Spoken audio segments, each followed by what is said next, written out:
Rightly dividing అనే సబ్జెక్ట్లో భాగంగా కింగ్డమ్ పారబుల్స్ రాజ్యపు ఉపమానము అనే టాపిక్ని మనము సిరీస్గా చేస్తూ వస్తున్నాం. ఇందులో మొదటి భాగంలో పారబుల్ అంటే ఉపమానం అంటే ఏంటి, ఎస్ ప్రవారు ఎందుకు ఉపమాన రీతిగా బోధించాల్సి వచ్చింది, అండ్ ఈ ఉపమానాలు ఎవరికి ఇవ్వబడ్డాయి, అందరికీ ఇవ్వబడ్డాయా లేదా ఒక గుంపుకు మాత్రమే ఇవ్వబడ్డాయా అనే విషయాన్ని మొదటి పారబుల్లో మనం చూసాం. రెండవ పారబుల్లో మొదటి ఉపమానాన్ని మనం చూసాం, విత్తువాని గూర్చిన ఉపమానము. సో విత్తనం అంటే ఏంటి, విత్తువాడు అంటే ఎవరు, 4 నెలలు ఏంటి, ఎందుకు 3 నెలలు ఫలించలేకపోయాయి, 4వ నెల 30 అంతలుగాను 60 అంతలుగాను 100 అంతలుగా ఫలించటంలో ఉన్నటువంటి అర్థం ఏంటి అనే విషయాన్ని క్లియర్గా అక్కడ మనము చూసాం. అలాగే రెండవ పారబుల్ కూడా మనం కవర్ చేసాం, గురుగును గూర్చినటువంటి ఉపమానము. సో ఉపమానంలో గురుగులు అంటే ఎవరు, గోధుమలు అంటే ఎవరు, గురుగులు ఎప్పుడు విత్తబడ్డాయి, అండ్ కోతకాలం వరకు రెండింటినీ ఎదగనివ్వండి అని యజమానుడు చెప్పుటలో ఉన్నటువంటి అర్థం ఏంటి, యుగ సమాప్తి అంటే ఏమిటి, ఇవన్నీ కూడా క్లియర్గా ఆ పారబుల్లో మనము కవర్ చేసాం. వాటి యొక్క లింక్స్ని ఈ యొక్క వీడియో డిస్క్రిప్షన్లో ఇస్తున్నాను, అలాగే ఐకార్డులో ఇస్తాను. సో తప్పకుండా మీరు వాచ్ చేయండి. అండ్ ఈ యొక్క వీడియోలో మూడవ ఉపమానాన్ని మనం చూడబోతున్నాం, అదే ఆవగింజను గూర్చిన ఉపమానము. పరలోక రాజ్యము ఆవగింజతో పోల్చబడింది. ఎందుకు పరలోక రాజ్యము ఆవగింజతో పోల్చబడింది, ఆవగింజ మహా చెట్టుగా మార్చబడ్డం ఏంటి, అండ్ అనేక ఆకాశ పక్షులు వచ్చి దాని కొమ్మలను నివాసము చేయడం ఏంటి, వీటి యొక్క ఆంతర్యం ఏంటో మనం చూడబోతున్నాం. అండ్ ఒక రిలీజియస్ టీచింగ్స్ ఈ ఉపమానాన్ని ఒక రకంగా బోధించింది, కానీ వాస్తవం దానికి భిన్నంగా ఉంటుంది. సో ఇక పారబుల్ మీరు ఒక కొత్త కోణంలో మీరు వినబోతున్నారు, వాస్తవ కోణంలో వినబోతున్నారు. సో బాడీ ఆఫ్ క్రైస్ట్ ఇక పారబుల్ని అపార్థము చేసుకుంటుంది. బాడీ ఆఫ్ క్రైస్ట్కి సంబంధించిన పారబుల్గా చాలామంది దీన్ని బోధిస్తున్నారు, క్రైస్తవులకి అప్లై చేస్తూ, కృపాకరణ వారికి అప్లై చేస్తూ చాలామంది దీన్ని బోధిస్తున్నారు. బట్ దీన్ని మనము ఈరోజు చాలా డీటెయిల్గా మనము అనాలిసిస్ చేయబోతున్నాం. ఈ యొక్క టాపిక్ చాలా ఎగ్జైటింగ్గా ఉంటుంది, చాలా కొత్త కోణంలో ఉంటుంది. సో చివరి దాకా వాచ్ చేయండి, you will be truly be blessed. And ఒకవేళ మీరు నా ఛానల్కి కొత్తగా వచ్చినట్లయితే, ఈ సబ్జెక్ట్ మీకు బ్లెస్సింగ్గా ఉన్నట్లయితే తప్పకుండా నా ఛానల్ని సబ్స్క్రైబ్ చేసుకొని ఫాలో అవ్వండి. నేను చేసే ప్రతి వీడియో నోటిఫికేషన్ ద్వారా మీకు తెలుస్తుంది. So without delay let's jump into the topic.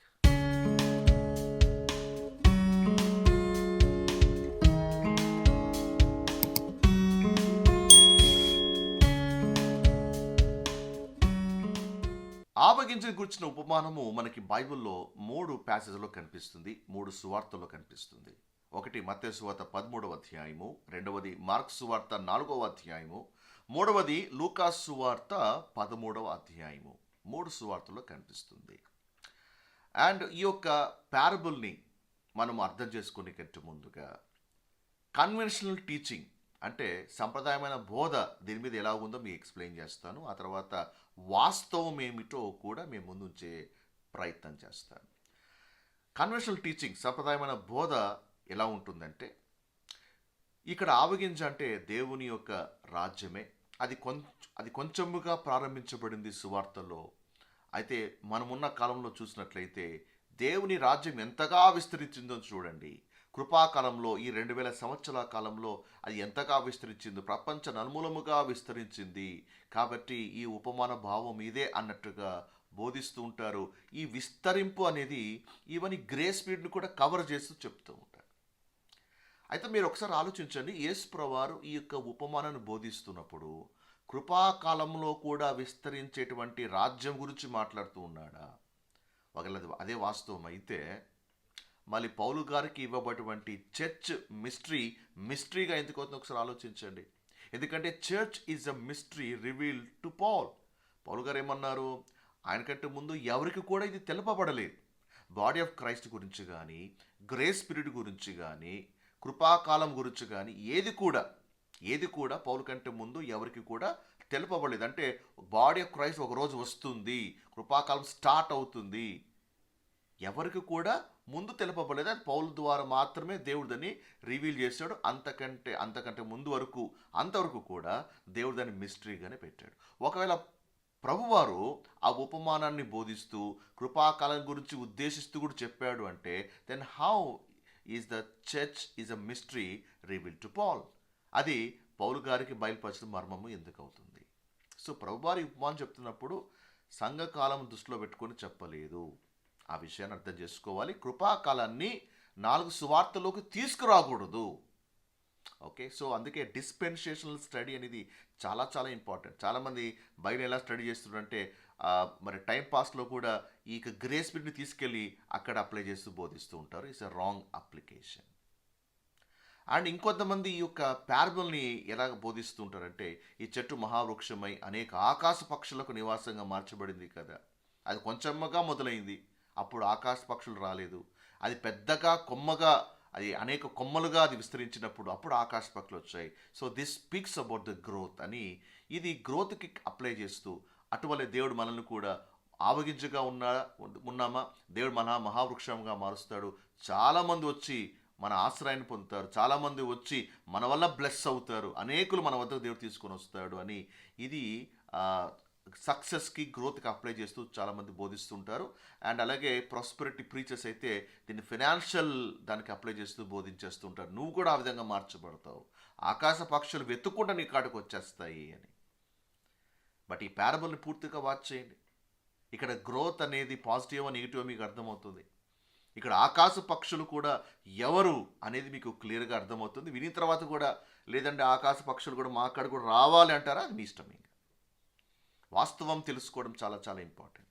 So ఇక ప్యారబుల్ని ఇలాగా మిస్ అప్లై చేస్తూ కూడా బోధిస్తూ ఉంటారు.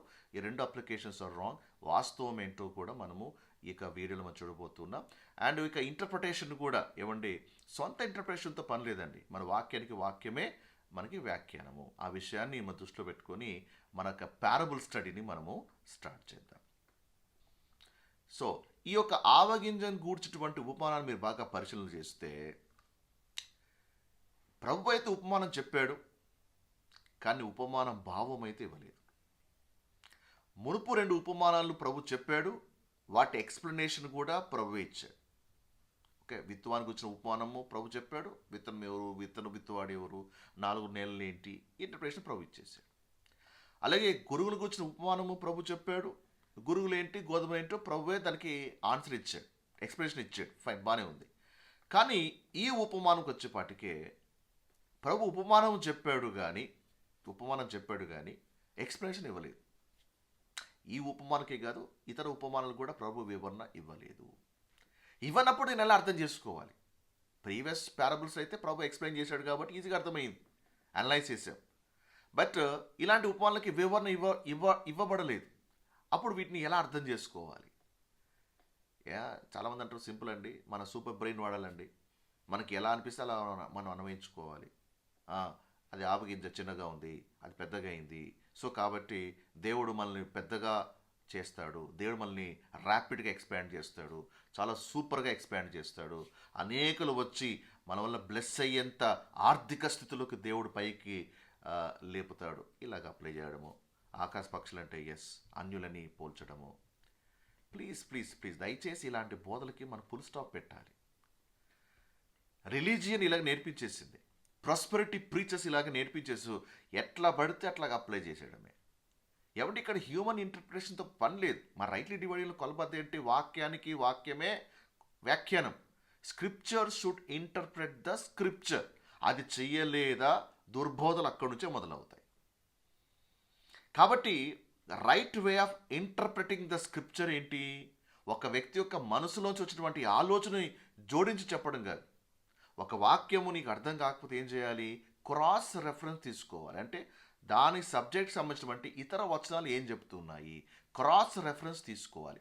బైబిల్ ఈ దేవుడు ఏది కూడా మిస్టీరియస్గా పెట్టలేదండి, అన్నీ ఉన్నాయి. కాకపోతే క్రాస్ రెఫరెన్స్ తీసుకొని ఒక వాక్యం అర్థం కాకపోతే ద రిలేటెడ్ వాక్యం తీసుకొని అన్నీ కూడా పరిశీలన చేస్తే అప్పుడు మనకు కంప్లీట్ పిక్చర్ అనేది వస్తుంది.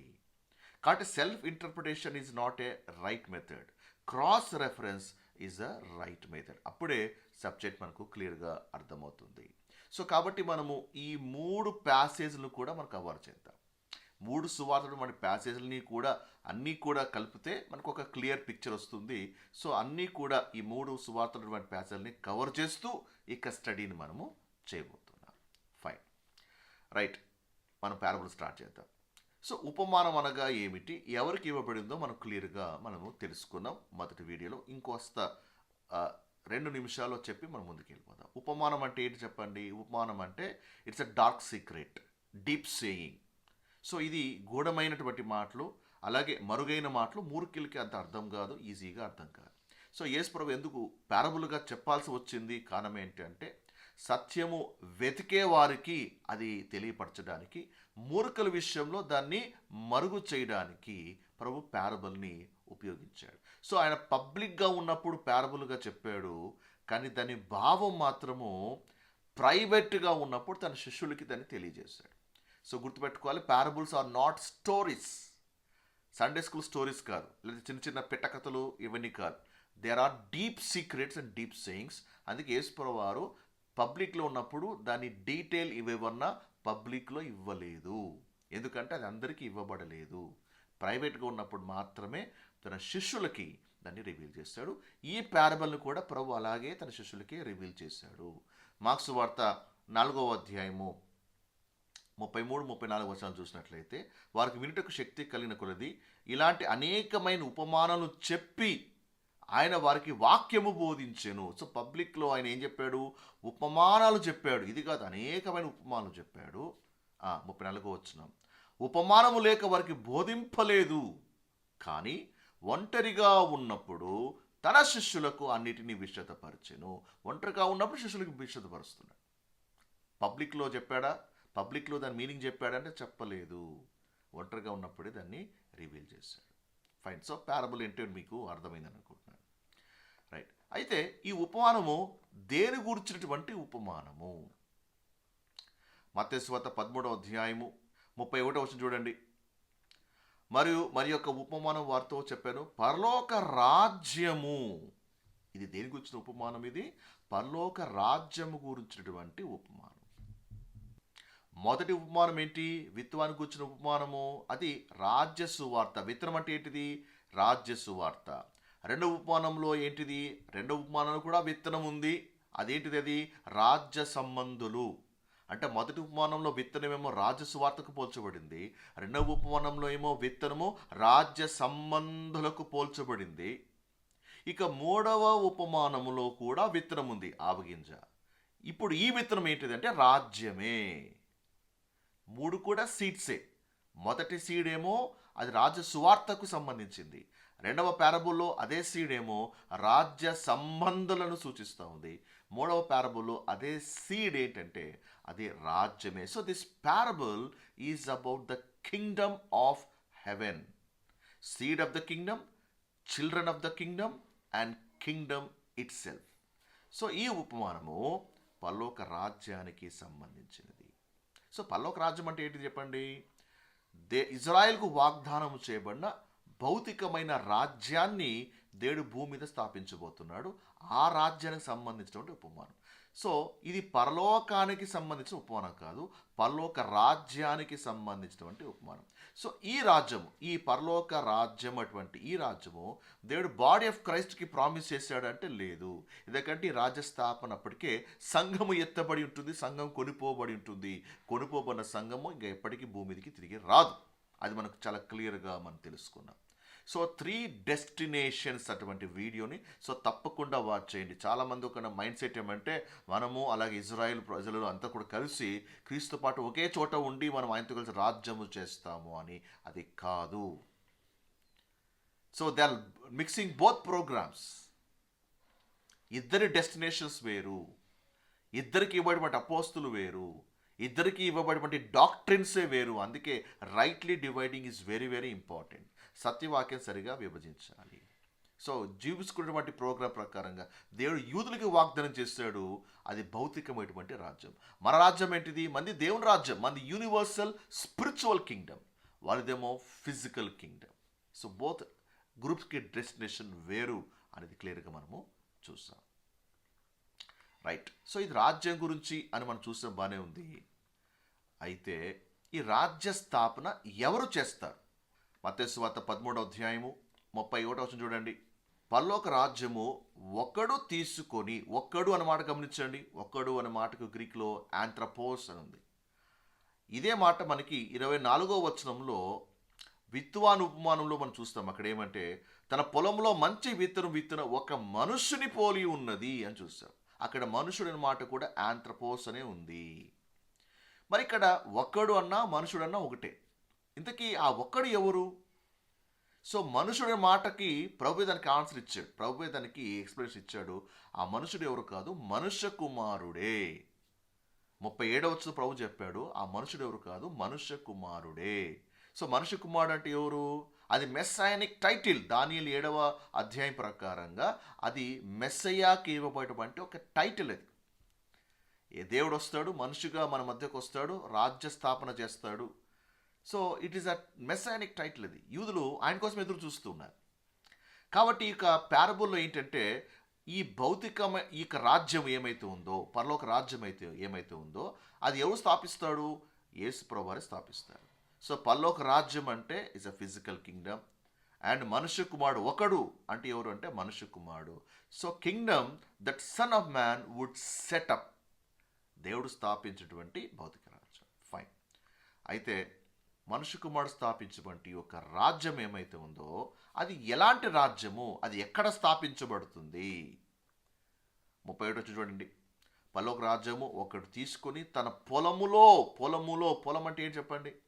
పొలం అంటే లోకము. 38వ వచనం ప్రభు క్లియర్గా చెప్పాడు, అది లోకము.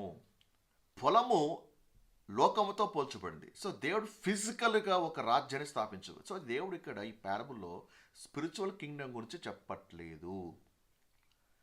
చాలామంది దీన్ని స్పిరిచువల్ కింగ్డమ్ అనుకుంటారు. స్పిరిచువల్ కింగ్డమ్ కాదు, ఫిజికల్ కింగ్డమ్. దేవుడు లిటరల్గా ఆయన లోకానికి వచ్చి ఆయన రాజ్య స్థాపన చేస్తాడు. సకల రాజ్యాలన్నీ కూడా పడగొట్టబడతాయి. ఒక ఏక రాజ్యమే ఉంటుంది. ఆ రాజ్యాన్ని ప్రభు స్థాపించబోతూ ఉన్నాడు. సో ఇక్కడ భౌతికమైన రాజ్యం గురించి మాట్లాడబడింది. చాలామంది ఈ పొలాన్ని స్పిరిచువల్గా కంపేర్ చేస్తూ, పొలం అంటే దేవుని సేవ అండి, పొలం అంటే ఆత్మ సంబంధం రాజ్యం అండి, పొలం అంటే ఇదే. Please understand, body of Christ is never compare to a field. నేను నా ప్రీవియస్ వీడియోలో క్లియర్గా ఎక్స్ప్లెయిన్ చేశాను. దేవుడు తన క్రీస్తు అనే సంఘ శరీరాన్ని పొలంతో పోల్చలేదు. మనం ఎవరు చెప్పండి? క్రీస్తు అనేటువంటి శరీరంలో మనం అవయములై ఉన్నాం. So that is our identity. పొలం కాన్సెప్ట్ మనది కాదు, విత్తనము కాన్సెప్ట్ కూడా మనది కాదు. సో కాబట్టి ఈ parable is completely related to the juice. Fine. 3 విషయాలు నేర్చుకున్నాం. పరలోక రాజ్యం అంటే ఏంటిది? ఎస్, దేవుడు స్థాపించినటువంటి భూలోక రాజ్యము. ఎవరు స్థాపిస్తారు? ప్రభువే స్థాపిస్తాడు. ఎక్కడ స్థాపిస్తాడు? భూమి మీద. పొలం అంటే భూమి, లోకము. దేవుడు భూమి మీద స్థాపిస్తాడు. సో అది క్లియర్గా మనము తెలుసుకున్నాం. అయితే ఇప్పుడు ఈ పరలోక రాజ్యము, దేవుడు స్థాపించినటువంటి ఈ పరలోక రాజ్యము దేంతో పోల్చబడింది అంటే, ఆవగింజను పోలి ఉన్నది అనే మాట గమనించండి. ఆవగింజను పోలి ఉన్నది. అసలు ఎందుకు ఆవగింజతో పోల్చబడింది? ఆవగింజ ఎంత చిన్నగా ఉంటుందో, ఎంత చిన్న పరిణామంలో ఉంటుందో మనకందరూ బాగా తెలుసు. చాలా చిన్నగా ఉంటుంది. 32వ వచనంలో ప్రభు అంటాడు, అది విత్తనమునన్నిటిలో చిన్నది, కానీ అది పెరిగినప్పుడు అది చాలా పెద్దగా అవుతుందని ప్రభు చెప్పాడు. సో ఆవగింజ చాలా చిన్నది. సో చిన్నది అన్నమాట మీరు గమనించాలి. చిన్నది. ఇక్కడ మీకు ఒక విషయాన్ని అడగాలి. అదేంటంటే, బైబిల్లో కింగ్డమ్ చర్చ్ ఒక పేరుతో పిలువబడింది. Kingdom church. నేను గ్రేస్ చర్చ్ గురించి చెప్పట్లేదు. ఓకే, కింగ్డమ్ చర్చ్ అంటే యేసు ప్రభుని నమ్మినటువంటి అతి చిన్న గుంపు మనకి బైబిల్లో కొందరు కనిపిస్తారు. బైబిల్ వాళ్ళకి ఒక పేరు పెట్టింది. ఏంటి చెప్పండి అది? చిన్న మంద. లూకాసు వార్త 12వ అధ్యాయము 32వ వచనం చూసినట్లయితే చిన్న మంద. ఎందుకు చిన్న మంద అంటే, యేసు ప్రభు భూలోక పరిచయం స్టార్ట్ చేసినప్పుడు అందరూ ప్రభుని అంగీకరించలేదు. కొంతమంది మాత్రమే ఆయన మెస్సీగా గుర్తించి ఆయన ఫాలో అయ్యారు. ఆయన తన స్వకీయుల వద్దకు వచ్చాను, వారు ఆయన అంగీకరించలేదు. మెజారిటీ ఆఫ్ ద పీపుల్ అంగీకరించలేదు. కొంతమంది అంగీకరించారు, వాళ్ళే చిన్న మంద. చిన్న మంద అంటే మన కృపాకాలంలో ఏదో 4-10 మంది ఆత్మలు వస్తే మనం చిన్న మంద. మనకు ఆ టైటిల్ మనకు వర్తించదు. అది స్మాల్ జూవిష్ ఫాలోవర్స్ వాళ్ళకు వర్తిస్తుంది. సో చిన్న మంద.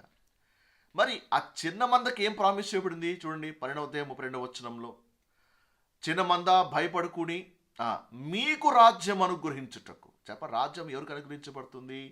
ఆ చిన్న మందకు, ఎవరైతే నమ్మి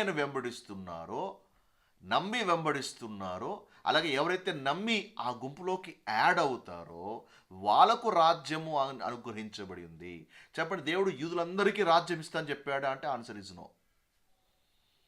యూదా మతంలో పుట్టిన వాళ్ళందరికీ దేవుడు రాజ్యం ఇస్తానని చెప్పలేదు. యూదులు అయినప్పటికీ కూడా యేసుని మెస్సయ్యగా అంగీకరించి ఆయన నడుస్తారు, ఆయన్ని వెంబడిస్తారో ఆ చిన్న మందకే ఈ రాజ్యము వాగ్దానం చేయబడింది. తక్కిన వాళ్ళందరూ కూడా తొలగించబడతారు. సో యేసుప్రభు వారు రెండవ రాకడ వచ్చినప్పుడు ఏమండి, కొందరు విడవబడతారు, కొందరు కొనిపోబడతారు. అంటే బిలీవింగ్ జ్యూస్ మాత్రమే రాజ్య ప్రవేశం చేస్తారు. అన్బిలీవింగ్ జ్యూస్ ఎవరైతే ఉన్నారో వారు తొలగించబడతారు. వాళ్ళు యూదులైనా సరే తొలగించబడతారు. సో రాజ్యం వారికి అప్పగించబడింది. అయితే సువార్తల్లో వీళ్ళ ప్రారంభం ఎలా ఉంది చెప్పండి? చాలా కొద్ది మంది మాత్రమే. సో ఆ చిన్న గుంపుని ఈ యొక్క మత పెద్దలు చూసినప్పుడు, ఈ మత పెద్దలు అంటే ఎవరు? సో రిలీజియస్ స్ట్రక్చర్ని నడిపించేటువంటి సద్దుకైలు, పరిసయ్యులు, వాళ్ళు యేసుని వెంబడించినటువంటి చిన్న గుంపుని చూసినప్పుడు వాళ్ళకి ఎలా అనిపించిందంటే, ఆ గుంపు అండి చదువు లేదు, సంధ్య లేదు, జ్ఞానులు లేరు, అక్కడంతా కూడా పాపులే ఉన్నారు, స్కాలర్స్ లేరు. యేసుని ఊరికే పిచ్చిగా వెంబడించినటువంటి పిచ్చి గుంపులాగా భావించారు ఈ యొక్క మత పెద్దలు. Small, very little small. కాబట్టి వాళ్ళు అనుకున్నారు ఖచ్చితంగా ఈ గుంపు ఎప్పుడో చోట ఆగిపోతుంది, చెదరైపోతుంది, నిలబడదు అనుకున్నారు. That little small group. కానీ ఆ చిన్న మందనే దేవుడు ఎంతగా అభివృద్ధి చేసుకుంటూ డెవలప్ చేశాడు. సువార్తలు చిన్న మందగా ప్రారంభమైంది. అదే అపోస్తల కార్యం 2వ అధ్యాయంకి వచ్చేపాటికే ఆ చిన్న మందలోకి 3,000 మంది చేర్చబడ్డారు. ఆ తర్వాత మళ్ళా 5,000 మంది చేర్చబడ్డారు. ఇంకా అపోస్తల కార్యంలో చూసినట్లయితే అది కాస్త సంఖ్య అంతకంతకు విస్తరించుకుంటూ 1,000 మందికి వచ్చేసింది. అంటే చిన్నగా ప్రారంభమైనటువంటి ఆ యొక్క విత్తనం ఏమైతే ఉందో అది పెరుగుతూ రావడం ప్రారంభించింది. ఇంకొక పర్ఫెక్ట్ ఎగ్జాంపుల్ చెప్తాను చూడండి. ఇప్పుడు నోవా చర్చ్ గురించి ఒకసారి ఆలోచిద్దాం. నోవా చర్చ్ అంటే మనకు బైబిల్లో ఆదికాండంలో నోవా తెలుసు కదండి. నీతిని ప్రకటించిన నోవా అని ఆయన గురించి మనం చెబుతున్నాం. ఎన్ని ఇయర్స్ ప్రీచ్ చేశాడు? He preached for 120 years. 120 ఏళ్ళు ప్రీచ్ చేశాడు. 120 ఏళ్ళు ప్రీచ్ చేసినప్పుడు చెప్పండి, ఆయన చర్చిలో ఎంతమంది ఉన్నారు? ఆయన భార్య, అలాగే 3 కొడుకులు అండ్ వారి యొక్క భార్యలు. Total 8 members. ఆ 120 years ఆఫ్ మినిస్ట్రీ చేస్తే ఓన్లీ 8 మెంబర్స్. తక్కిన మంది ఎవరు రక్షించబడలేదు. అందరు చూసి ఆ 8 మెంబర్స్ చూసి ఎగతాళి చేసిండొచ్చు. ఈరోజు చాలామందికి వచ్చేటువంటి ప్రశ్న ఏంటంటే, అంటే రైట్లీ డివైడింగ్ చేస్తూ ఉన్నప్పుడు చాలామంది ఏమంటారంటే, చాలామందికి ఇది తెలియదండి, చాలామంది నమ్మట్లేదండి, ఇది ఫాలో అవుతుంటే వాళ్ళు చాలా కొద్దిమంది ఉన్నారు కదండి, నమ్మచ్చా లేదా? That's a ridiculous question, that's a typical question, that's a weird question. అంటే ఎక్కువ మంది ఫాలో కాకపోతే సత్యం కాకుండా పోతుందా? ఎక్కువ మంది లేకపోతే సంఘం కాకుండా పోతుందా? ఎక్కువ మంది లేకపోతే నమ్మకపోయినంత మాత్రాన అది తప్పుడు బోధ అవుతుందో మీరు ఒకసారి ఆలోచించండి. అంటే ప్రపంచం ఎలా కొలుస్తుందంటే, ఎక్కువ మంది నమ్ముతుంటే అది సత్యము, తక్కువ మంది నమ్ముతుంటే అది అబద్ధము. ఆ ప్రకారంగా అయితే Noah is a failed ministry. 120 years చేశాడు, నీతిని ప్రకటించాడు, కానీ 8 మంది మాత్రమే. వరల్డ్ సక్సెస్కి ఇచ్చేటువంటి డెఫినేషన్ మీరు దేని బట్టి ఒకసారి ఆలోచించి. రైట్లీ డివైడింగ్ మనం చెబుతున్నప్పుడు కూడా అఫ్కోర్స్ అబద్ధము ప్రకటించగా పెరిగినటువంటి సేవతో పోలిస్తే సత్యాన్ని ప్రకటించేటప్పుడు అతి కొద్ది మంది మాత్రమే ఉంటారు. But still let stand for the truth. Noah లాగా నీతిని ప్రకటిద్దాం, నోవాహ్ లాగా సత్యాన్ని ప్రకటిద్దాం. జిమ్మికులు మ్యాజిక్లు చేసి, లేదా ఏదో స్టేజ్ షోలు చేసి, ఏదో అట్రాక్టివ్ ప్రోగ్రామ్స్ పెట్టి జనాలను ఆకర్షించి అబద్ధపు బోధనలు చేసేదానికంటే ఈరోజు చాలా మెగా చర్చెస్ చాలా ఉన్నాయి. నేను ఎవరిని క్రిటిసైజ్ చేయట్లేదు, బట్ వాస్తవం చెప్తున్నాను. వేల మంది వెళ్తుంటారు, పాటల్లో లీనమైపోతూ ఉంటారు. సో నాకు అనిపించింది, నేటి క్రైస్తవులకి పాటలు ఉంటే సరిపోతుంది, డాక్టరీన్స్తో పని లేదు. People are least bother about the doctrine. అసలు డాక్టరీన్ నేను తెలుసుకోవాలంటే చాలా స్టడీ చేయాలి కదా, అంత ఓపిక నేటి క్రైస్తవులకి ఎక్కడుంది? పాటలు అంటే అదే పాడుతూనే ఉంటాడు. I'm not against for the singing ministry. Singing ministry is very very important, I respect it. కానీ పాటలు ఒకటే సరిపోతుందా? సిద్ధాంతమే లేకపోతే, పునాదే లేకపోతే ఇంకా భవనం ఏమి నిలబడుతుంది? సో ఈరోజు పెద్ద పెద్ద చర్చిలో డాక్టరీన్స్ టీచ్ చేయట్లేదు. డాక్టరీన్స్ టీచ్ చేయకపోవడం వల్ల క్రైస్తవులకు సరైన పునాది పడట్లేదు. సత్యము తెలుసుకోండి అంటే చాలామందికి ఇష్టం ఉండదు. ఆ పాస్టర్ గారు ఇది ఏంటంటే చాలామంది తెలియదండి, చాలామంది నమ్మట్లేదండి, ఏం చేయమంటారండి? You decide. ప్రజలకి ఆమోదయోగ్యమైన బోధ ఫాలో అవుతారా, లేదా ప్రజలు ఆమోదించకపోయినా సత్యం ఇది అని నిలబడతారా? You decide. నోవాని ఫెయిల్యూర్ మినిస్ట్రీ అందామా? ఫెయిల్యూర్ మినిస్ట్రీ కాదు. నోవా నీతి ప్రకటించాడు, నోవా నీతిమంతుడుగా మార్చబడ్డాడు, దేవుడు నోవాని వాడుకున్నాడు. Let stand for the truth. నేనే దాన్ని డిసైడ్ చేసుకున్నాను. కాబట్టి నన్ను కొంతమంది ఫాలో అవుతారా, తక్కువ మంది, ఎంతమంది ఫాలో అవుతారు, ఎవరు వింటారో ఎవరు వింటారో, I don't care about it. దేవుడు నాకు అప్పగించినటువంటి పరిచయం అంటే సత్యాన్ని ఉన్నది ఉన్నట్టుగా ప్రజల ముందు ఉంచడమే. ఈ ప్రాసెస్లో నాకు నోవా చర్చిలా నా చర్చిలో 800 ఉన్నా ఐ డోంట్ మైండ్. కొంత నన్ను లేదండి పాస్టర్ గారు ఈ టీచింగ్స్ మాకు వద్దండి. ఎందుకంటే ఒకప్పుడు నేను మునుపు లా అండ్ గ్రేస్ కలిపి నేను బోధించాను. నా యూట్యూబ్ ఛానల్, నా పాత వీడియోస్ అన్నీ కూడా అవే. అది బోధించి చాలామంది ఫాలో అయ్యారు. ఎప్పుడైతే నేను సత్యము తెలుసుకొని సత్యాన్ని బోధించడం ప్రారంభించానో, ఆ పాస్టర్ గారు ఇది కొంచెం డిఫరెంట్గా ఉందండి, మాకు వద్దండి. I said okay fine, walk out. Is up to you, you decide. But I don't change my teachings.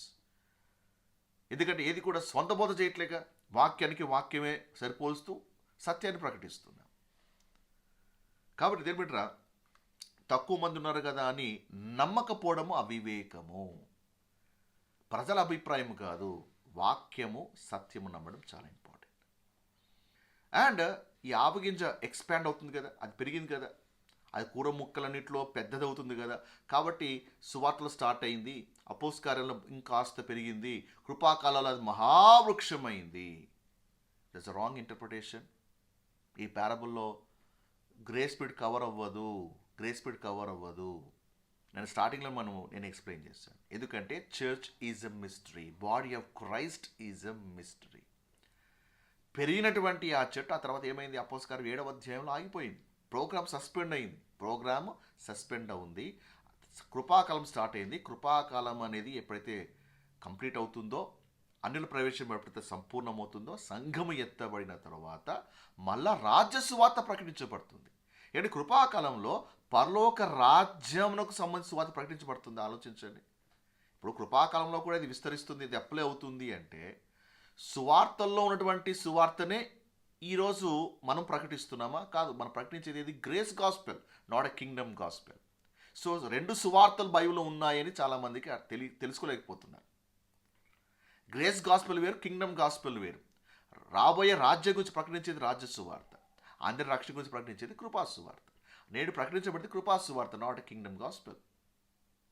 అలాంటప్పుడు ఈ కాలానికి కూడా ఎలా వర్తిస్తుందో మీరు ఒకసారి ఆలోచించండి. ఓకే, సో ఇక్కడ ఆవగింజ ఎందుకు ప్రభు చెప్తున్నాడు అంటే, ఆ చిన్న మందగా ఉండరు, అది పెరిగి పెద్దగా అవుతుంది అని ప్రభు చెప్తున్నాడు ఇక్కడ. మరి ఆవగింజ పెరిగి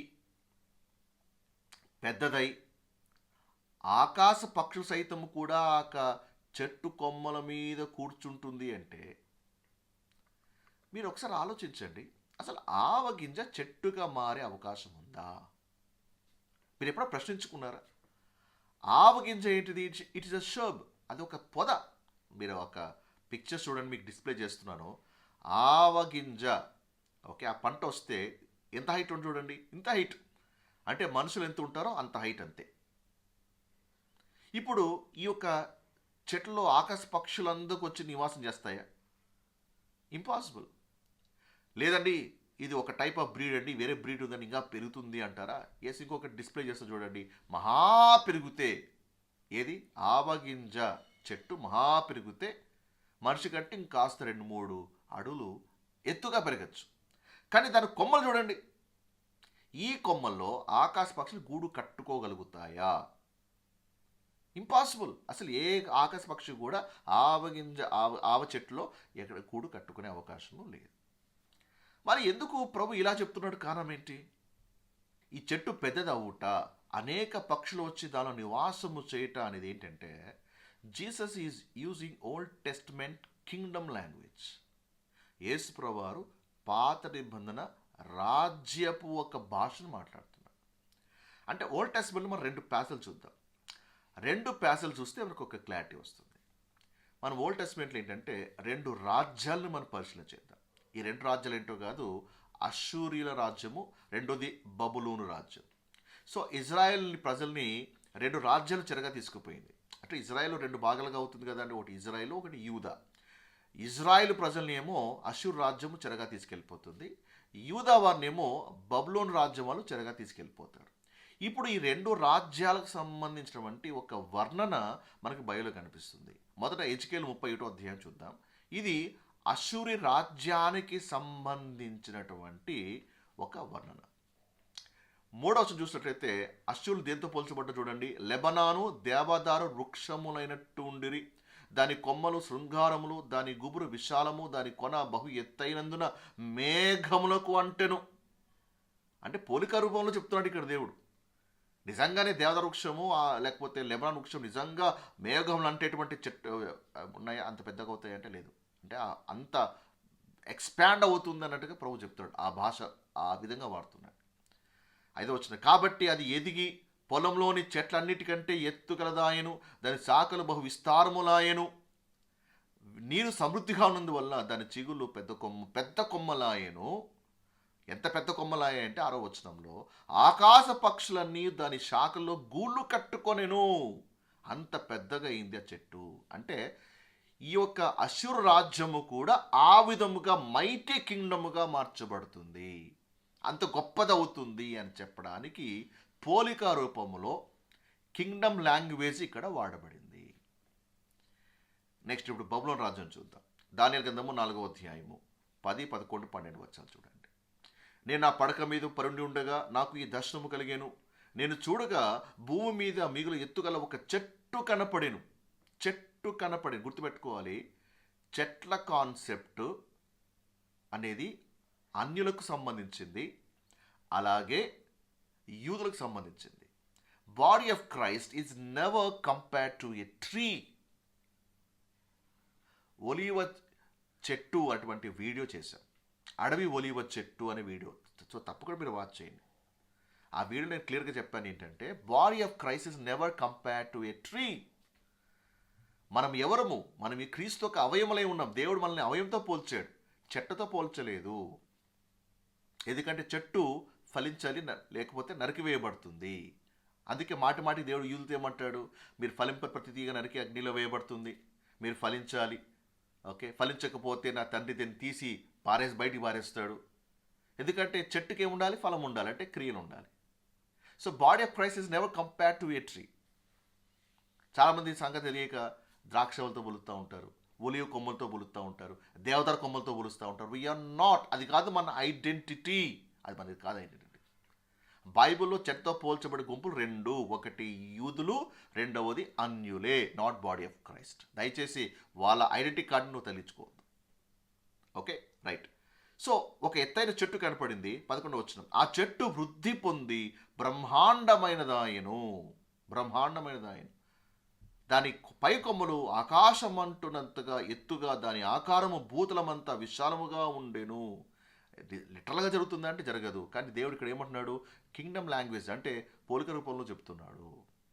దాని ఆకులు సొగసుగాను, దాని పళ్ళు విస్తారముగా కనపడెను. అందులో సమస్త జీవకోట్లకు చాలంత ఆహారం ఉండెను. దాని నీడను అడవి జంతువులు పండుకొనెను. దాని కొమ్మలు ఆకాశ పక్షులు కూర్చుండెను. ఆకాశ పక్షులను మాట గమనించండి. అంటే ఈ చెట్టు అంత పెద్దగా అయింది. ఎంత పెద్దగా అయిందంటే ఆకాశ పక్షులు వచ్చి అందులో నివాసం చేస్తున్నాయి. అంటే బబులు రాజ్యము కూడా అంతగా విస్తరిస్తుంది, అంతగా ఎక్స్పాండ్ అవుతుంది, అంత ఒక మైటీ కింగ్డమ్గా మార్చబడుతుంది అని చెప్పడానికి ఈ భాష వాడబడింది. సో యేసు ప్రభువారు ఈ ఓల్డ్ టెస్టమెంట్ కింగ్డమ్ లాంగ్వేజ్నే ఈ యొక్క పారబల్లో కూడా ఉపయోగిస్తున్నాడు. ఆయన ఏమంటున్నాడు? అది చిన్నగా ఉంటుంది, కానీ మీరు దాన్ని త్రోసేయచ్చు, నెగ్లెక్ట్ చేయొచ్చు. ఎందుకంటే అందులో ఆ గుంపులో చదువుకున్న వాళ్ళు, విద్యావంతులు, ప్రావీణ్యులు ఎవరు ఉండకపోవచ్చు. బట్ అదే చిన్న గింజ అది పెరిగి పెద్దదవుతుంది అని ప్రభు చెప్తూ ఉన్నాడు. ఓకే, సో ఆ విషయాన్ని అర్థం చేసుకోవాలి. రెండవది, ఇక్కడ రైట్. ఆయన రాజ్యము చిన్నగా ప్రారంభమవుతుంది, ఆ తర్వాత మెల్లిగా ఎక్స్పాండ్ అవుతుంది, బాగానే ఉంది. ఇక్కడ ఇంకొక విషయం చెప్పాలి ఏంటంటే, అది ఎక్స్పాండ్ అయినప్పుడు ఏమైంది? ఆకాశ పక్షులు వచ్చి దాని కొమ్మల యందు నివసించినంత చెట్టగును. ఇక్కడ మనము కాస్త ఆగి, ఆకాశ పక్షులు అంటే ఏమిటి? అది వచ్చి దీని కొమ్మలో నివాసం చేస్తున్నాయి అంటే ఇది పాజిటివా నెగిటివా? చాలామంది దీన్ని పాజిటివ్గా తీసుకుంటారు. ఆ విధంగా ఆకాశ పక్షులు అండి, ఎవరెవరో వస్తారు, వచ్చి మన ఆశ్రయాన్ని పొందుతారు. ఆ విధముగా దేవుడు మనల్ని బ్లెస్ చేస్తారు, ఆ విధంగా దేవుడు మనల్ని ఉపయోగించుకుంటాడు. వాళ్ళు రావాలి, ఆకాశ పక్షులు రావాలి, మన నీడన వాళ్ళు విశ్రమించాలి. ప్లీజ్ అండర్స్టాండ్, ఇది ఒక పాజిటివ్గా చెప్పబడలేదు. ఈ పారబుల్లో ఆకాశ పక్షులు పాజిటివ్గా చెప్పబడలేదు. Please understand. ఇదేం చెప్పబడిందో చెప్పకంటే ముందుగా ఇంకొంతమంది ఈ ఆకాశ పక్షుల్ని ఎలా పోలుస్తారు అంటే, ఇక్కడ ఆకాశ పక్షులు ఎవరు కాదంటే వీళ్ళంతా కూడా అన్యులే అండి. బైబిల్లో అన్యులు పక్షులతో పోల్చబడ్డారు. సో ఇక్కడ బర్డ్స్ ఎవరు? జెంటైల్స్. ఇక్కడ అన్యులు, పక్షులు ఇక్కడ అన్యుల అంటే అన్య రాజ్యాలు వచ్చి ఈ రాజ్యములో ఆశ్రయం పొందుతాయా అంటే, అంటే వాళ్ళ ఇంటర్ప్రిటేషన్ ఏమంటే, రాజ్య స్థాపన జరుగుతుంది అంటే ఈ యొక్క రాజ్యం అనేది ప్రారంభమవుతుంది, అది ఎక్స్పాండ్ అవుతున్నప్పుడు అన్య రాజ్యాలు కూడా లోనికి వస్తాయి, అన్య రాజ్యాలు లోనికి వస్తాయి. ప్లీజ్ అండర్స్టాండ్, యేసు ప్రభువారు ఇక పారబుల్ చెప్తూ ఉన్నప్పుడు అన్యులకి ఆహ్వానం ఇవ్వబడలేదు. ఆకాశ పక్షులు అన్యులతోనే పోల్చబడితే మరి అన్యులకి ఇన్విటేషన్ ఇవ్వమన్నట్టే కదా, అవి ఉన్నాయంటే ఆ పక్షులు అనుమతించబడినట్టే కదా. కానీ మనము సువార్త బాగా గమనించితే జెంటైల్స్ ఆర్ నాట్ ఇన్వైటెడ్. ఇంకా అప్పటికి అన్యులకు ఆహ్వానం లేదు. ఎందుకంటే ప్రభు చెప్పాడు కదా, మత్తయి సువార్త 10వ అధ్యాయం 5వ వచనంలో తన శిష్యులు పంపిస్తున్నప్పుడు ఏమంటున్నాడు, ఇక్కడ వారికి ఆజ్ఞాపించినది ఏమనగా, మీరు అన్య జనుల దారిలోకి వెళ్ళొద్దండి, సమరయలో ఏ పట్టణంలో మీరు ప్రవేశించొద్దండి, కేర్ఫుల్, వాళ్ళ జోలు మీరు వెళ్ళొద్దండి. అంటే invitation is not given to the Gentiles.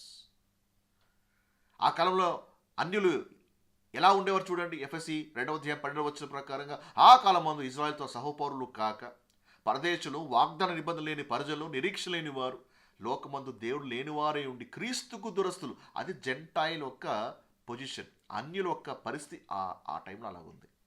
అలాంటిది వాళ్ళకి ఆహ్వానం ఇవ్వబడిందా? సో ఇక్కడ అర్థం చేసుకోవాలి, ఇక్కడ పారబుల్లో ఆకాశ పక్షులు అన్యులను ఉద్దేశించి ప్రభు చెప్పట్లేదు. మరి ఇక్కడ ఆకాశ పక్షులు ఎవరండి? ఆకాశ పక్షులు ఎవరు తెలుసుకోవాలంటే, ముందు 2 పారబుల్లో దేవుడు కొన్ని కీస్ ఇచ్చాడు, అది తెలుసుకొని మీకు అర్థమవుతుంది. సింపుల్గా చెప్పాలంటే ఆకాశ పక్షులు ఎవరో కాదు, సాతాను సంబంధులు, దుష్ట సంబంధులే ఈ ఆకాశ పక్షులు. ఎలా చెప్పగలుగుతారండి? Let's compare the previous parable. అందుకే మనము బైబిల్ని కాంటెక్స్ట్లో చదవాలి. కాంటెక్స్ట్లో చదువుకోకుండా ఆ ఒక పదము తీసుకుని సొంత వ్యాఖ్యానం చెప్పనుకోండి, తప్పుడు సిద్ధాంతాలు బయలుదేరుతాయి. కాంటెక్స్లో చూద్దాం. ఫస్ట్ పారబుల్ చూద్దాం, మత్తయి సువార్త 13వ అధ్యాయం. So first parable, second parable ఏంటిది? అందులో దేవుని కార్యం ఉంది, దేవుని కార్యంలో అపవాది కార్యము కూడా మనకు కనిపిస్తూ ఉంది. అది మనకి థీమ్. అది మత్తయి సువార్త 13వ అధ్యాయం 4వ వచనం, వాడు విత్తుచుండగా కొన్ని విత్తనములు త్రోవ పక్కన పడెను. ఏమైపోయింది? పక్షులు వచ్చి వాటిని మింగివేశారు. పక్షులు అన్నమాట గమనించండి. ఇందుకే పక్షులు ఎవరు? 18వ వచనం, దుష్టుడు వచ్చి వారి హృదయంలో విత్తమన్నది ఎత్తుకు. ఆ పక్షులు ఎవరు కాదు, దుష్టుడే. అంటే ఒక పక్కన దేవుని కార్యం ఉంది, రాజ్యము గురించి విత్తనము విత్తబడతా ఉంది, ప్రకటించబడతా ఉంది. సాతాను ఊరుకున్నాడా? వాడు కూడా పనిచేస్తున్నాడు. ఒక పక్కన దేవుడు కార్యం ఉంది, ఒక పక్కన దుష్ట కార్యం కూడా ఉంది. సో ఇక్కడ పక్షులు ఎవరు చెప్పండి? దుష్టుడే. 2వ ఉపమానం చూద్దాం, 13వ అధ్యాయం 25వ వచనం చూడండి. గురుగుల గురించి ఉపమానంలో, మనుషులు నిద్రించుచుండగా అతని శత్రువు వచ్చి గోధుల మధ్య గురుగులు విత్తిపోయేను. గురుగులు ఎవరు? దుష్టుని సంబంధులు. అంటే 2 పారబుల్ ఏంటి? దేవుని యొక్క రాజ్య విస్తరణ జరుగుతుంది, దేవుని కార్యం జరుగుతుంది, అలాగే ఆ అడ్డుకోవడానికి అపవాది కార్యం కూడా జరుగుతూ ఉంది. ఇది థీమ్ రన్ అవుతుంది. 3వ ఉపమానంలో కూడా సేమ్. ఈ 3వ ఉపమానంలో ఏంటిది? ఆవగింజగా దేవుని యొక్క రాజ్యం అనేది పోల్చబడింది, పలుకు రాజ్యము. అది ఎదుగుతూ ఉండగా ఏమైపోయింది? ఆకాశ పక్షులు బయలుదేరినాయి. ఆకాశ పక్షులు. ఈ ఆకాశ పక్షులు ఎవరు? దుష్ట సంబంధులు. వాళ్ళు కూడా లోనికి ప్రవేశిస్తాయి. మొదటి ఉపమానంలో ఏంటిది? వాక్యము విత్తబడిన వెంటనే ఎత్తుకెళ్ళిపోయాయి. రెండవ ఉపమానంలో ఏంటిది, ఈసారి వాళ్ళతో కలిసిపోయింది, గురువు కలిసిపోయింది, ఎత్తుకుపోలే, గురుగే కలిసిపోయింది వాళ్ళతో పాటు. మూడవ ఉపమానంలో ఏంటిది, ఏకంగా ఆకాశ పక్షులు దుష్ట సంబంధులు వచ్చి ఏకంగా కాపురం పెట్టేశాయి, దుష్ట సంబంధులు కాపురం పెట్టేశారు. మీరు ప్రకటన గ్రంథం 18వ అధ్యాయం చూడండి, మొదటి వచనంలో, అతడు గొప్ప స్వరముతో ఆర్భటించి ఇట్లా, నేను మహాబబులోను కూలిపోయాను, అది దయ్యములకు నివాస స్థలం, ప్రతి అపవిత్రాత్మకు ఉనికి పట్టు, అపవిత్రమును అసహ్యమైన ప్రతి పక్షికి ఉనికి పట్టు. So the birds of the air speaks about the devil's agents. అంటే ఇక్కడ సింపుల్గా చెప్పాలంటే యేసుప్రభువు వారు 3 మాటలు చెప్తారు. ఒకటి ఏంటంటే రాజ్యం అనేది ఇట్ విల్ గ్రో అవుట్వర్డ్లీ, అది విస్తరిస్తుంది, క్లియర్గా చెప్పాడు.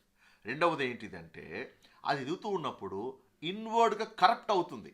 ఇన్వర్డ్గా అంటే రాజ్య సువార్త విని చాలామంది రక్షించబడుతుంటారు. అఫ్కోర్స్ గ్రేస్ గాస్పెల్ కంప్లీట్ అయినాక, కృపాయుగం అయిన తర్వాత మళ్ళా అగైన్ రాజ్య సువార్త ప్రకటించబడుతుంది. అనేక రాజ్య సువార్త విని రక్షించబడుతూ ఉంటారు. ఆ వ్యవస్థ మెల్లిగా ప్రపంచమంతటా ఈ సకల రాజ్యములకు, సకల దేశమంతా ప్రకటించబడుతుంది, లోకమంతా ప్రకటించబడుతుంది. యాడ్ అవుతూ ఉంటారు, ఎక్స్పాండ్ అవుతూనే ఉంటుంది. బట్ ఇన్వర్డ్గా కరప్ట్ అవుతుంది. ఎందుకు? ఈ ఆకాశ పక్షులు లోనికి వచ్చి నివాసం చేస్తాయి. Devil will put his own agents with in the system. అదే నికోలాయితు బోధలు, యెజబేలు బోధలు, బిలాము బోధలు. ఎందుకంటే వీళ్ళు యూదులు కాకయే తాము యూదులని చెప్పుకొనొచ్చు. ఏమండి, భిన్నమైన బోధలు తీసుకొని వచ్చి విత్ ఇన్ ద సిస్టమ్ జనాల్ని పొల్యూట్ చేస్తాయి. తప్పుడు ప్రవక్తలు బయలుదేరుతారు, తప్పుడు బోధకులు బయలుదేరుతారు. వాళ్ళు గొర్రె చర్మము కప్పుకున్న తోడేలు అని ప్రభు వార్నింగ్ ఇచ్చాడు. వాళ్ళ విషయంలో చాలా జాగ్రత్తగా ఉన్న ప్రభు వార్నింగ్ ఇచ్చాడు. ఎందుకంటే వాళ్ళు కనిపెట్టడం దాదాపు అసాధ్యం. ఆ విధంగా ఉంటారు వాళ్ళు. వారి ఫలములు బట్టి మీరు వాళ్ళు తెలుసుకుంటారు. బయటికి చూస్తే మీకు కనపడరు, వాళ్ళు వాళ్ళు బోర్డు వేసుకోరు, మేము అబద్ధ ప్రవక్తలము అని. ఎగ్జాక్ట్ వాళ్ళు ఒక మనిషిగానే కనపడుతూ ఉంటారు, కానీ దారి తప్పిస్తారు. అందుకే మాటి మాటికి కూడా సువార్తల్లోనూ, అలాగే ఆ 12 మంది రాష్ట్రం వంటి పత్రికలు ఆ యూదులకు ఏమైతే ఉన్నాయో ఆ డాక్టర్స్ అన్ని కంపేర్ చేస్తే it is a warning about the wrong prophets and wrong teachers. వీళ్ళలోనికి వచ్చి దేవుని యొక్క మాటల నుంచి, దేవుడికి ఇచ్చినటువంటి ఆజ్ఞల నుంచి, టీచింగ్స్ నుంచి వాళ్ళు తప్పించేస్తారు, దయ్యముల బోధ చేస్తారు. ప్రకటన గ్రంథం అంతా కూడా మనకి ఇదే కనపడుతూనే ఉంటుంది. నికోలాయితు బోధ, యెజబెలు బోధ, బిలాము బోధ. సో ఇక్కడ ఏంటంటే it will be inwardly corrupted. ప్రభు అందుకే జాగ్రత్తగా ఉండండి అంటున్నాడు ఇక్కడ. ఈ ఉపమానం ప్రభు ఉద్దేశం అదే. ఆవగింజగా స్టార్ట్ అయింది, అది పెరుగుతుంది. అపదురుకుంటాడా, ఆకాశ పక్షులు వస్తాయి. మొదటి ఉపమానం ఏంటిది, విత్తబడుతుండగా ఏమైంది, ఆకాశ పక్షి రెడీ ఉంది, ఎత్తుకెళ్ళిపోయింది. రెండవ ఉపమానంలో ఏంటిది, గోధులు విత్తుతూ ఉండగా అపాదం చేశాడు, వాడు కూడా సైలెంట్గా వచ్చి గురుగులు విత్తేసాడు. మూడవ ఉపమానంలో ఏంటిది, ఈ యొక్క ఆవగింజ వెదుతూ ఉండగా అది కొమ్మ దశకు వచ్చినప్పుడు ఏమైపోయింది, అప్పుడు వెంటనే ఆకాశ పక్షులు వచ్చి లోనికి వచ్చి పనిచేస్తున్నాయి. So it's a warning to the Jews that be careful about the wrong prophets and wrong messengers.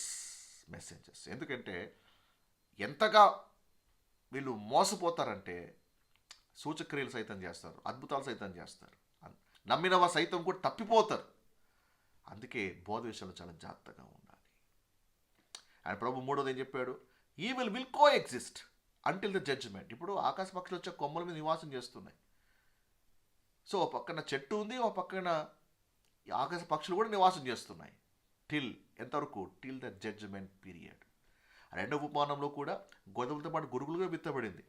రెండు కూడా యుగ సమాప్తి వరకు, కోతకాలం వరకు రెండు కూడా ఎదుగుతున్నాయి. అంటే coexist till the judgement. So ప్రభు వచ్చిన తర్వాత ఏమైంది, గోధుమల్ని గురుగుల్ని వేరు చేశాడు. అంతవరకు కో ఎగ్జిస్ట్. ఈ పారబుల్లో కూడా ప్రభు అదే చెప్తున్నాడు. దేవుని పరలోక రాజ్యము అది ఎక్స్పాండ్ అవుతూ ఉన్నప్పుడు కూడా ఈ ఆకాశ పక్షులన్నీ కూడా లోనికి వస్తాయి, దుర్బోధలు వస్తాయి, అబద్ధ ప్రవక్త వస్తాడు, అండ్ దుర్బోధకులు వస్తారు, తప్పుడు బోధకులు వస్తారు. ఈ రెండు కూడా జరుగుతున్నాయి. ఓ పక్కన ఎక్స్పాండ్ జరుగుతుంటుంది, ఓ పక్కన వీళ్ళ పని కూడా జరుగుతూ ఉంటుంది. రెండవ రాకలో ప్రభు వచ్చిన తర్వాత అప్పుడు దేవుడు వాళ్ళని వేరు చేస్తాడు, వాళ్ళ తాట తీస్తాడు. So this is about this parable. So ఈ ఆవగింజ కూర్చోటి ఉపమానము మీకు అర్థమైందని అనుకుంటున్నాను. ఇప్పుడు చెప్పండి, ఈ ఉపమానము నేడు బాడీ ఆఫ్ క్రైస్ట్కి అప్లై అవుతుందా లేదా? ఎలా అప్లై అవుతుంది ఒకసారి ఆలోచించండి. ఇది కింగ్డమ్ ఆఫ్ హెవెన్, భౌతికమైన పరలోక రాజ్యముకు సంబంధించిన ఉపమానం. మరి దేవుడు ఇంత స్పష్టముగా క్లియర్గా చెబుతున్నప్పుడు దీన్ని బాడీ ఆఫ్ క్రైస్ట్కి అప్లై చేస్తూ బోధించడంలో మరి ఎంత ఒక కరెక్టో మీరు ఒకసారి ఆలోచించండి. చాలా పారాబుల్స్ వెరీ సింపుల్ అండి, చాలా సింపుల్ అండ్ చాలా క్లియర్గా మనకి కనపడుతుంది. Okay, hope you are blessed. మీరు నేర్చుకున్నారు, మీకు అర్థమవుతుంది అని అనుకుంటున్నాను. సో బైబిల్ చదివేటప్పుడు, ముఖ్యంగా సువార్తలు చదివేటప్పుడు అది మనకి అన్నట్టుగా చదవకండి. ఓకే, సో కొన్ని మోరల్గా కొన్ని అప్లై అవుతాయి, డాక్ట్రినల్గా మాత్రము అప్లై అవ్వవు. ఏది మోరల్, ఏది డాక్ట్రినల్గా, ఆ డిఫరెన్స్ తెలుసుకోవడం చాలా చాలా ఇంపార్టెంట్. సో ఈ పారాబుల్ మీకు అర్థమైంది అనుకుంటున్నాను. మీరు బ్లెస్ అయితే ఆ కింద కామెంట్ సెక్షన్లో మీ స్పందన తెలియజేయండి. అలాగే మీకు ఏదైనా డౌట్స్ ఉన్నా కూడా కింద కామెంట్ సెక్షన్లో తెలియజేయండి. సో దాని మీద నేను మరొక వీడియో చేస్తాను. సో ఇప్పటివరకు మనము 3 పారాబుల్స్ని మనం కవర్ చేస్తాం. అండ్ నెక్స్ట్ వీడియోలో ఇంకొక పారాబుల్ని మనము కవర్ చేద్దాం. So till we meet in the next video, God bless you.